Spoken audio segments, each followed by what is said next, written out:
चेहरे पर चोटों के निशान, उलझे हुए बाल, बेतरतीब दाढ़ी, फटे हुए वस्त्र, मजबूत शरीर। और जब ऐसा होता है ना, तब आंखों में तेज होता है। चौखट को लांघने की कोशिश करो तो पता चलेगा कि कितनी स्वतंत्रता है। ऐरी गैरी चीजों को भाव नहीं देना, ऐरे गैरों को मुंह नहीं लगाना। प्रेम अगर होगा ना सचमुच, तो वो एक चुनौती की तरह होता है, एक ललकार की तरह होता है, लोरी की तरह नहीं होता। शामियाने की कुर्सी और सिंहासन में अंतर होता है। सिंहासन शर्त रखता है, मुझ पर सिर्फ राजा बैठेगा। थोड़ा जीवन में ना ठसक होनी चाहिए, एक्सक्लूसिविटी। स्ट्रेस आता है तभी तो पता चलता है कि हाल क्या है। आप कुछ स्ट्रेस ही नहीं ला रहे हो जीवन में, तो आपको पता क्या चलेगा आपका हाल क्या है। बहुत सारे लोग सिर्फ इसलिए मरते हैं क्योंकि उनकी जिंदगी में कोई स्ट्रेसफुल फिजिकल एक्टिविटी होती ही नहीं है, तो उनको भीतरी बीमारियां लगी होती हैं, वो एकदम लास्ट स्टेज तक पहुंच जाती हैं। लेकिन आप अपने शरीर से काम ही बस 10% कैपेसिटी का ले रहे हो, तो अगर बीमारी ने आपकी 80% भी कैपेसिटी खा ली है, तो आपका शरीर तो काम करता रहेगा, आपको पता ही नहीं चलेगा। आप बात समझ रहे हो? लेकिन जो अपने शरीर से 80% काम ले रहा हो, उसको बीमारी का तुरंत पता चल जाता है। नहीं तो हो सकता है आपको फेफड़ों में कैंसर हो और आपको बिल्कुल अंत में आके पता चले, क्योंकि सांस तो आपकी चल रही थी। सांस रुकनी तब शुरू हुई जब फेफड़ा पूरा जा चुका था। लेकिन अगर आप रोज सुबह दौड़ते थे 5 किलोमीटर, तो फेफड़ों में कैंसर तुरंत पकड़ में आ जाएगा, एकदम शुरू में ही पकड़ में आ जाएगा, क्योंकि वो दौड़ने में बाधा देने लगेगा। आप कितने स्वतंत्र हो, स्वतंत्र से मैं यहां पर स्वास्थ्य को, स्वस्थ होने को समानार्थी ले रहा हूं। आप कितने स्वतंत्र हो पता तो तब चलेगा ना, जब आप बेड़ियों को चुनौती दोगे। जो चुनौती नहीं दे रहा उसे पता क्या। मैंने एक बार कहा था, अपनी मर्जी से चल रहे हो तो रुक कर दिखाओ। आपके चलने में स्वतंत्रता कितनी है अभी पता चल जाएगा, रुक कर दिखा दीजिए। कुछ जरा अलग तो करो जिंदगी में, कुछ लेकर के तो आओ जिसमें कुछ प्रयोग हो, परीक्षण हो, बात को घिसा जाए। नहीं तो अपने आप को ये भ्रम दिए रहना कि हम तो स्वतंत्र हैं, बहुत आसान है। जेल में कैदी है, वो भी अगर जेल के सब नियमों का पालन कर रहा है तो स्वतंत्र ही तो है। कौन उसको रोकने टोकने आता है। बल्कि अच्छे व्यवहार के लिए बहुत कैदियों को तो प्रशंसा मिल जाती है। जेल का कैदी भी बहुत स्वतंत्र अपने आप को मान सकता है, अगर वो सब कुछ वही करे जो जेल वाले चाहते हैं। आपको कैसे पता आप स्वतंत्र हो? कभी कुछ नियम कायदे तोड़ के भी तो दिखाओ। जब तोड़ने लगोगे बेटा तो पता चलेगा कि ये तो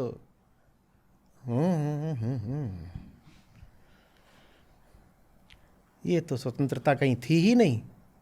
हम उतने ही स्वतंत्र हैं जितना खूंटे से बंधी हुई गाय। अपने दायरे के भीतर वो पूरी स्वतंत्र है। यहां जाओ, देखो, आप ये लो, आप यहां बैठो, ये है उसकी चार दीवारी गाय की। और गाय पूछने आई फ्रीडम, तो गाय को बोला गया फ्रीडम का मतलब है आप यहां भी बैठ सकते हो, आप यहां बैठ सकते हो, आप यहां भी बैठ सकते हो, आप यहां भी। इसीलिए शब्द होता है बियॉन्ड। गाय पूछी can I go beyond this, एक पड़ा पट्ट से। इसके भीतर तो पूरी स्वतंत्रता है, ये करो कि ये करो कि ये करो कि ये करो। अरे ये इनको कभी चुनौती दे के देखो तो पता चलेगा कि मामला कितना स्वतंत्र है।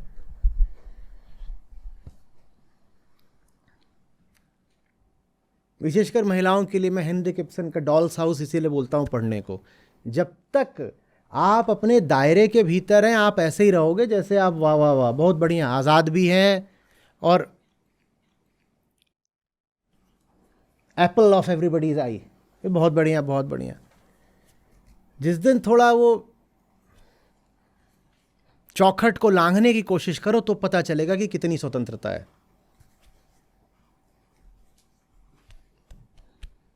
चिड़िया भी पिंजड़े के भीतर पर फड़फड़ाने के लिए स्वतंत्र होती है भाई।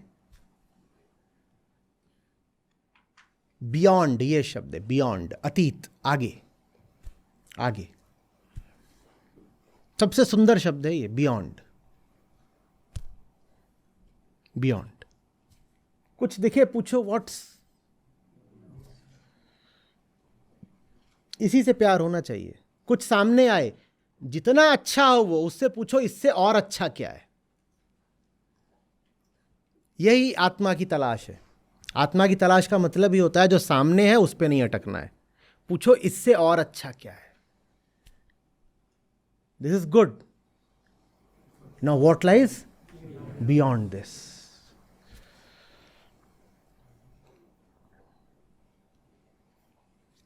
फिर से बोल रहा हूं, अध्यात्म का हमारे सामने जो संस्करण लाया गया है ना, वो बड़ा दूषित है। कुछ बातें जो हमें बोल दी जाती हैं, उदाहरण के लिए एक्सेप्ट व्हाट इज, ये सब अध्यात्म के बिल्कुल विपरीत बातें हैं। अध्यात्म का तो मतलब ही होता है कि नेवर नेवर एक्सेप्ट, क्योंकि जो है वो तो आपको पता है ना, आपकी ही दूषित अवस्था की छाया मात्र है। आपने उसको अगर स्वीकार कर लिया तो माने अपने दूषित हालत को स्वीकार कर लिया, नहीं। निरंतर नकार, नकार हो ही नहीं सकता अगर जो सामने है जैसी अपनी स्थिति है उसको ही स्वीकार कर लिया तो। ऋषि सब स्वीकार कर लेते तो नीति नीति कौन करने आता? फिर तो कहते जो है वही ठीक, काहे नीति नीति काटना काहे के लिए।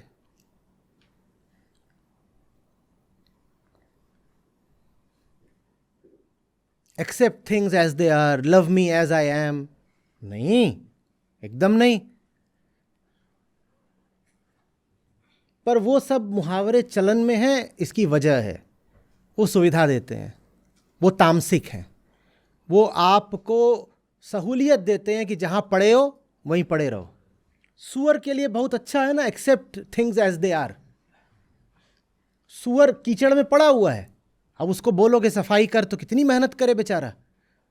तो कहीं से गया और आध्यात्मिक सूत्र सीख कर आया है, क्या? Accept life as it is.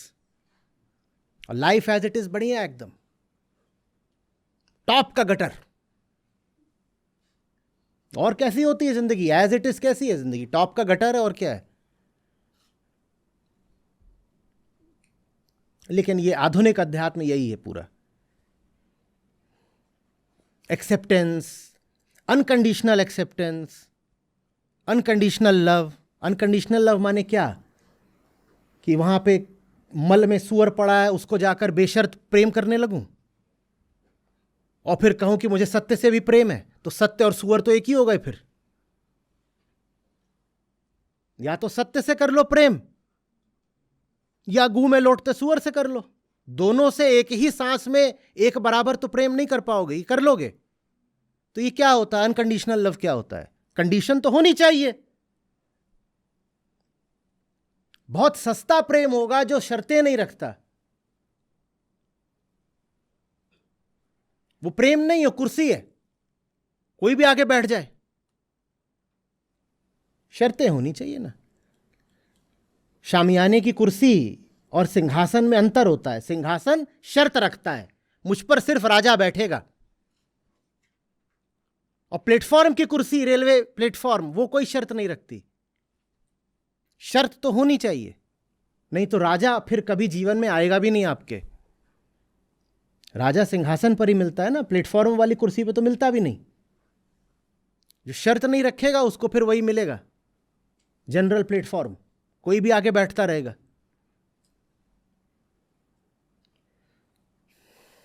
थोड़ा जीवन में ना ठसक होनी चाहिए, एक्सक्लूसिविटी, एक शान। ऐरी गैरी चीजों को भाव नहीं देना, ऐरे गैरों को मुंह नहीं लगाना।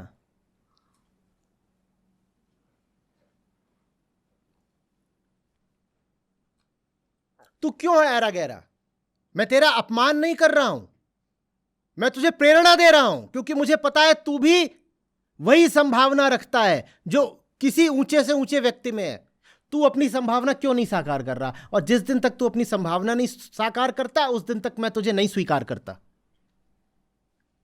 शर्त रखने का मतलब ये नहीं है मैं किसी को नीचा घोषित कर रहा हूं। शर्त रखने का मतलब ये कि मैं उसे बता रहा हूं कि तू जो हो सकता है तू उससे बहुत नीचे चल रहा है, मैं चाहता हूं तू ऊपर उठे, इसलिए शर्त रख रहा हूं। कुछ भी नहीं है। दूसरे को बेशर्त स्वीकार करने से पहले, चाहे अपनी स्थितियों को बेशर्त स्वीकार करने में हमारा स्वार्थ है क्या? उसको बोलेंगे कि तू बदल, तो हमें भी तो बदलना पड़ेगा। न तू बदल ना मैं बदलूं, तू वहां लौट मैं यहां लौटूं। दोनों ने एक दूसरे को अनकंडीशनली एक्सेप्ट कर रखा है।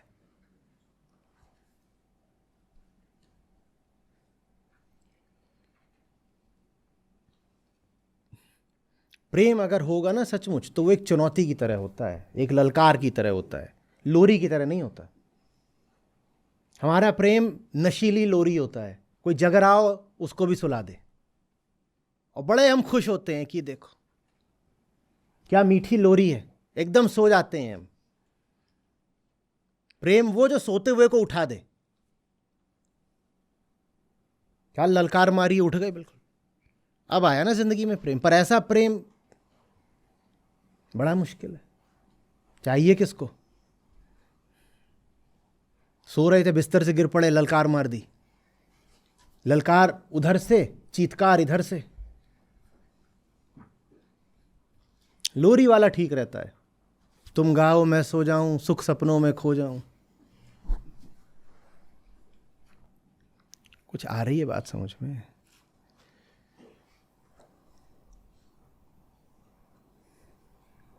या फालतू ही महान लोगों का उत्सव मनाना है बिना खुद महान बने? ये कौन सा उत्सव है जिसमें हम बैठ जाते भेड़ बकरी चीटी चीटे की तरह और कहते हैं बस वो लोग महान थे? उन्हें कितना बुरा लगता हो। तुम मुझे महान बोल रहे हो, तुम क्या हो? जबकि तुम हो बिल्कुल वही सकते हो जो हम हुए, फिर तुम क्यों ऐसे बने बैठे हो?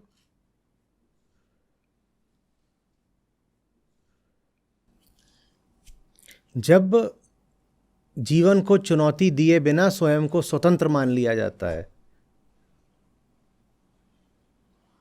तो वो अध्यात्म नहीं पलायन कहलाता है।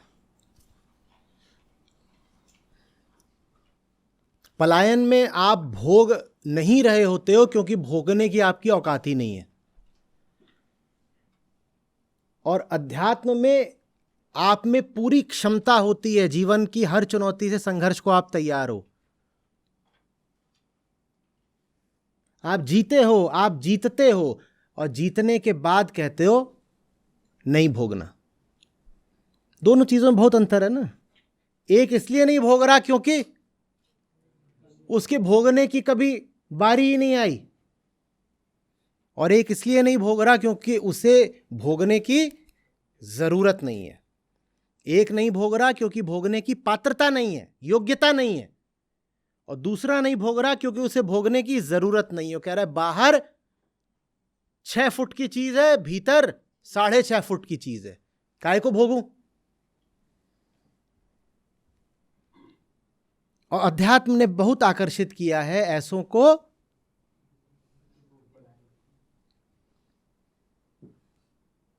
और बड़े खुश होते हैं, कहते हैं यहां पे त्याग वगैरह की बात होती है, यहां तो जिनके पास होता भी है उनका भी छुड़वा दिया जाता है। हमारे लिए सुविधा है, हमारे पास तो कुछ है ही नहीं, तो ये जगह हमारी है, सत्संग वगैरह में चलो बैठते हैं। ऐसे नहीं।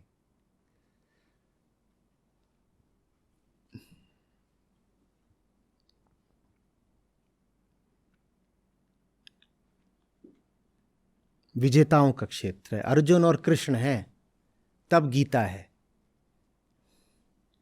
ये थोड़ी कि वहां इधर उधर के 2 प्यादे खड़े हुए हैं सर पे उल्टा कटोरा डाल के, एकदम ऐसे मरियल, एक 35 किलो एक 45 किलो का, उनमें आपस में कभी गीता उठेगी? और इतनी देर ये लोग बात कर रहे थे कृष्ण अर्जुन, उतनी देर प्यादों ने भी, कोई चुप तो बैठे नहीं होंगे। इतनी देर में हम यहां बात कर रहे हैं, उतनी देर में वहां पे गॉसिप शुरू हो गई है पीछे। वो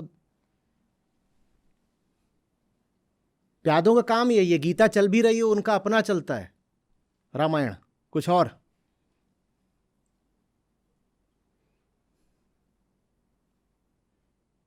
वो कर भी रहे होंगे बात तो क्या कर रहे होंगे?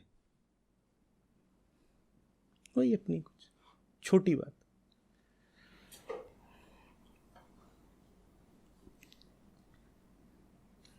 अध्यात्म भी बड़े योद्धाओं के लिए होता है।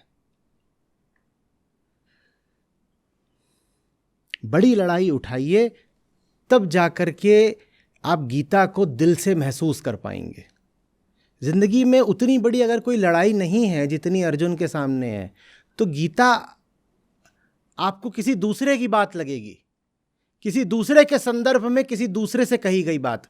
फिर लगेगा ही नहीं कि ये मेरी तो जिंदगी और बात मुझसे ही तो कही जा रही है।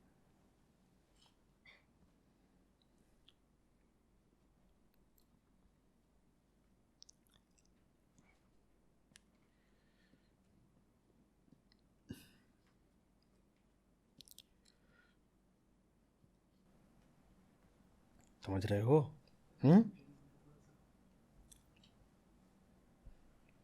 आपको खुशी होगी इस नाते, जो हमारी अपनी ऐप है जिसमें हमारे गीता और बाकी सब कार्यक्रम चलते हैं, यहाँ पर बुद्ध हैं, गीता है, उपनिषद हैं, अष्टावक्र हैं। ये मुझे मिले, मेरी ज़िंदगी बदली, ये तुम्हें मिलेंगे, तुम्हारी ज़िंदगी भी बदलेगी। सच पूछिए तो मतलब लाखों नहीं तो कम से कम हज़ारों ज़िंदगियाँ तो हैं जो बिल्कुल बदली हैं।